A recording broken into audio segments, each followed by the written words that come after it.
आपकी विश्व समाचार अपडेट में आपका स्वागत है। टेलीग्राफ की रिपोर्ट के अनुसार यूनाइटेड किंगडम अपने यूरोपीय सहयोगियों के साथ ग्रीनलैंड में एक सैन्य बल तैनात करने पर चर्चा कर रहा है। इसका उद्देश्य आर्कटिक क्षेत्र की सुरक्षा को मजबूत करना है। ये कदम तब उठाया जा रहा है जब अमेरिकी राष्ट्रपति ने सुरक्षा कारणों का हवाला देते हुए इस द्वीप को अपने में मिलाने की इच्छा व्यक्त की है। सैन्य कमांडर द्वीप पर एक संभावित मिशन के लिए योजनाएं बना रहे हैं। हाल के दिनों में ब्रिटिश अधिकारियों ने जर्मनी और फ्रांस सहित अन्य देशों के अपने समकक्षों से मुलाकात की है ताकि तैयारी का काम शुरू किया जा सके।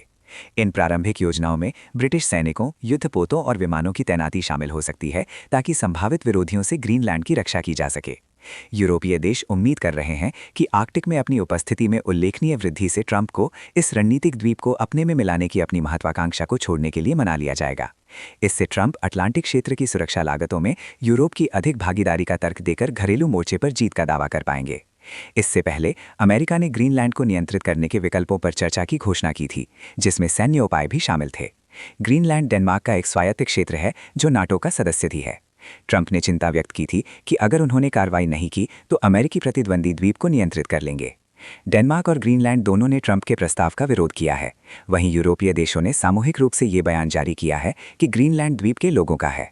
उन्होंने ये भी जोर दिया कि केवल डेनमार्क और ग्रीनलैंड और कोई नहीं, डेनमार्क और ग्रीनलैंड से संबंधित मामलों पर निर्णय लेने का अधिकार रखता है। ग्रीनलैंड तांबा, निकल और दुर्लभ पृथ्वी खनिजों सहित प्राकृतिक संसाधनों में भी समृद्ध है, जो आधुनिक तकनीक के लिए महत्वपूर्ण है। ब्रिटिश सरकार के सूत्रों ने बताया कि प्रधानमंत्री कीर स्टारमर एक क्षेत्र में नाटो के विरोधियों से खतरे को बेहद गंभीर मानते हैं और मानते हैं कि निवारक कार्रवाई आवश्यक है। अमेरिका की इस क्षेत्र को हासिल करने की जिद ने नाटो के भीतर आंतरिक तनाव पैदा कर दिया है। ब्रिटिश सशस्त्र बलों ने आर्कटिक सुरक्षा में बड़ी भूमिका के लिए तैयारी की है, जिसमें पिछले साल संयुक्त वाइकिंग अभ्यास में विशेष इकाइयों और रॉयल नेवी के जहाज़ों की भागीदारी शामिल थी। यूके विदेश कार्यालय के एक प्रवक्ता ने कहा, यूके आर्कटिक में नाटो की निवारक और रक्षक क्षमताओं को मजबूत करने के लिए नाटो सहयोगियों के साथ काम करने के लिए प्रतिबद्ध है।